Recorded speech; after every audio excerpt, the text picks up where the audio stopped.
जैसे था शिव पार्वती के प्यार का रिश्ता, वैसे ही अनमोल हो यह हमारा रिश्ता।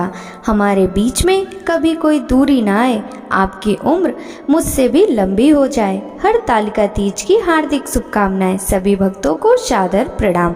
भक्तों, आज की इस वीडियो में आप रसपान करेंगे हरतालिका तीज व्रत की कथा।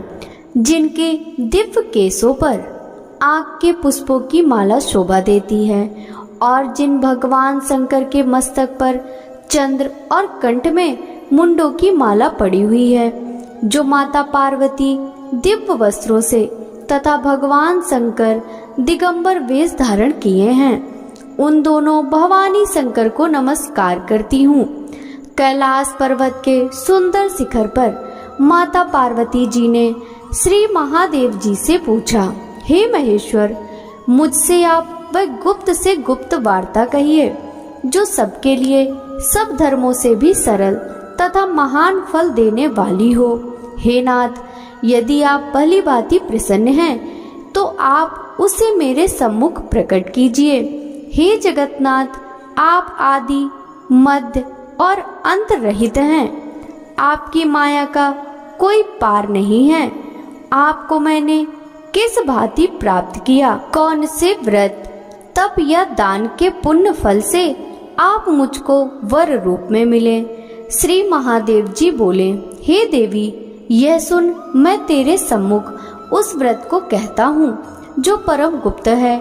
जैसे तारागणों में चंद्रमा और ग्रहों में सूर्य, वर्णों में ब्राह्मण, देवताओं में गंगा, पुराणों में महाभारत, वेदों में शाम और इंद्रियों में मन श्रेष्ठ है, वैसे ही पुराण और वेद सब में इसका वर्णन आया है, जिसके प्रभाव से तुमको मेरा आधा आसन प्राप्त हुआ।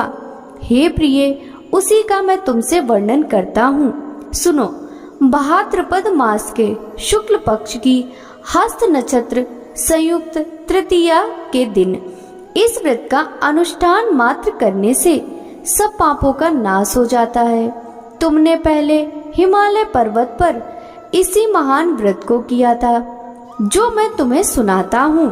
पार्वती जी बोली, हे प्रभु, इस व्रत को मैंने किस लिए किया था, यह मुझे सुनने की इच्छा है, सो कृपा करके कहिए।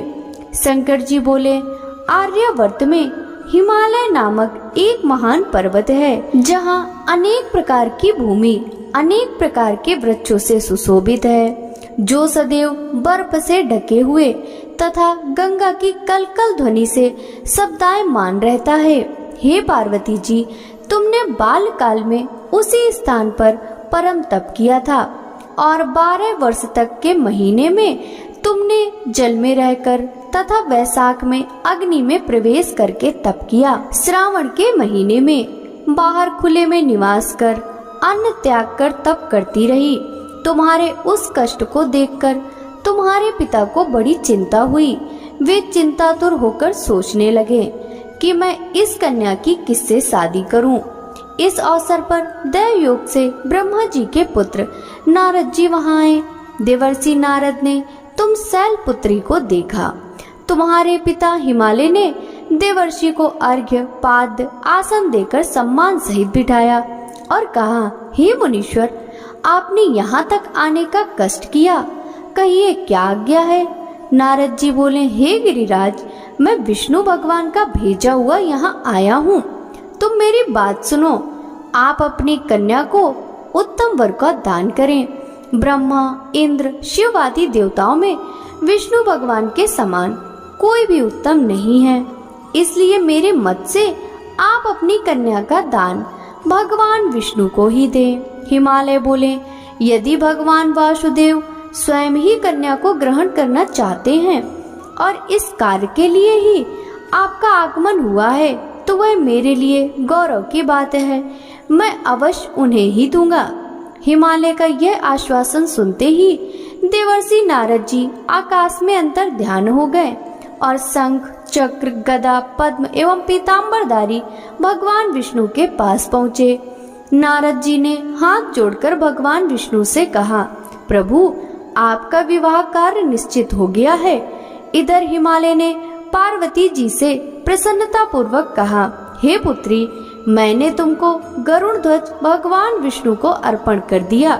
पिता के इन वाक्यों को सुनते ही पार्वती जी अपनी सहेली के घर गईं और पृथ्वी पर गिरकर अत्यंत दुखित होकर विलाप करने लगी। उनको विलाप करते हुए देखकर सखी बोली, हे देवी, तुम किस कारण से दुख पाती हो, मुझे बताओ, मैं अवश्य ही तुम्हारी इच्छा पूर्ण करूंगी। पार्वती बोली, हे सखी, सुन, मेरी जो मन की अभिलाषा है सुनाती हूँ। मैं श्री महादेव जी को वरण करना चाहती हूँ। मेरे इस कार्य को पिताजी ने बिगाड़ना चाहा है, इसलिए मैं निसंदेह इस शरीर का त्याग करूंगी। पार्वती के इन वचनों को सुनकर सखी ने कहा, हे देवी, जिस वन को तुम्हारे पिताजी ने ना देखा हो तुम वहां चली जाओ। तब हे पार्वती, तुम अपनी सखी का यह वचन सुन ऐसे ही वन को चली गई। पिता हिमालय ने तुमको घर पर ना पाकर सोचा कि मेरी पुत्री को कोई देव, दानव अथवा किन्नर हरण करके ले गया। मैंने नारद को वचन दिया था कि मैं पुत्री का गरुड़ ध्वज भगवान के साथ वरण करूंगा। हाय, अब ये कैसे पूरा होगा? यह सोचकर वे बहुत चिंतातुर हो मूर्छित हो गए।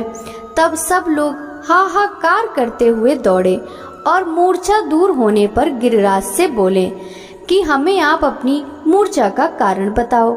हिमालय बोले, मेरे दुख का कारण यह है कि मेरी रत्न रूपी कन्या को कोई हरण कर ले गया है। सर्प डस गया या किसी सिंह या व्याघ्र ने मार डाला है। वह न जाने कहाँ चली गई या किसी राक्षस ने मार डाला है। इस प्रकार कहकर गिरिराज दुखित होकर ऐसे कांपने लगे जैसे तीव्र वायु के चलने पर कोई वृक्ष कांपता है। तत्पश्चात हे पार्वती, तुम्हें गिरिराज साथियों सहित घने जंगल में ढूंढने निकले। सिंह, व्याघ्र, रीछ आदि हिंसक जंतुओं के कारण वन महाभयानक प्रतीत होता था। तुम भी सखी के साथ भयानक जंगल में घूमती हुई वन में एक नदी के तट पर एक गुफा में पहुंची।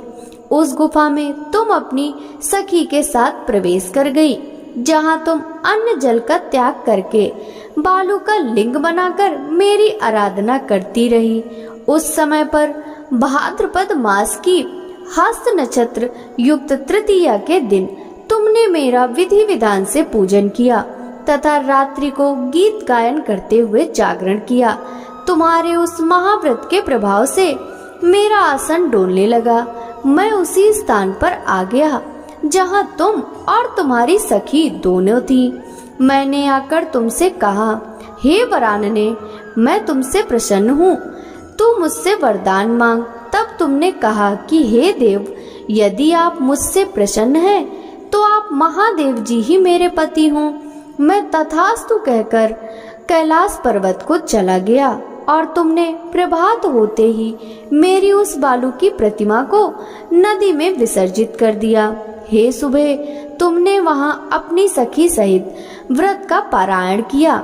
इतने में तुम्हारे पिता हिमवान भी तुम्हें ढूंढते ढूंढते उसी घने वन में आ पहुँचे।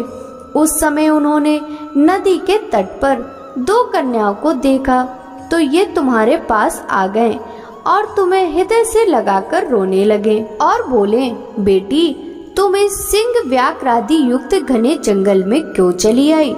तुमने कहा, हे पिता, मैंने पहले ही अपना शरीर शंकर जी को समर्पित कर दिया था, किंतु आपने इसके विपरीत कार्य किया, इसलिए मैं वन में चली आई। ऐसा सुनकर हिमवान ने तुमसे कहा कि मैं तुम्हारी इच्छा के विरुद्ध यह कार्य नहीं करूँगा।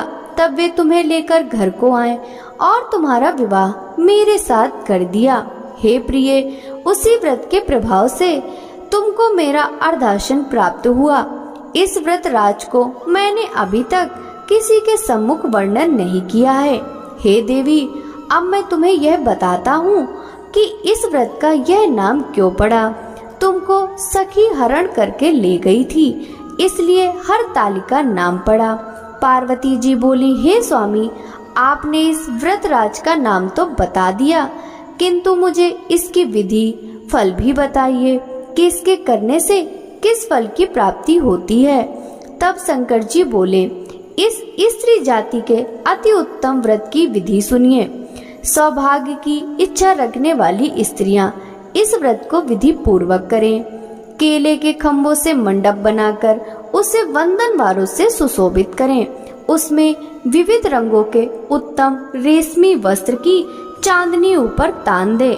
चंदन आदि सुगंधित द्रव्यों का लेपन करके स्त्रियां एकत्र हो शंख, भेरी, मृदंग आदि बजावे। विधि पूर्वक मंगलाचार करके श्री गौरी शंकर की बालू निर्मित प्रतिमा स्थापित करें। फिर भगवान शिव पार्वती जी का गंध, धूप, पुष्प आदि से विधि पूर्वक पूजन करें।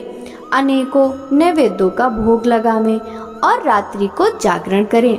नारियल, सुपारी, नींबू, लौंग, अनार, नारंगी आदि ऋतुफल तथा फूलों को एकत्रित करके धूप दीप आदि से पूजन करके कहें, हे कल्याण स्वरूप शिव, हे मंगल रूप शिव, हे मंगल रूप महेश्वरी, हे शिवे, सब कामनाओं को देने वाली कल्याण रूप तुम्हें नमस्कार है।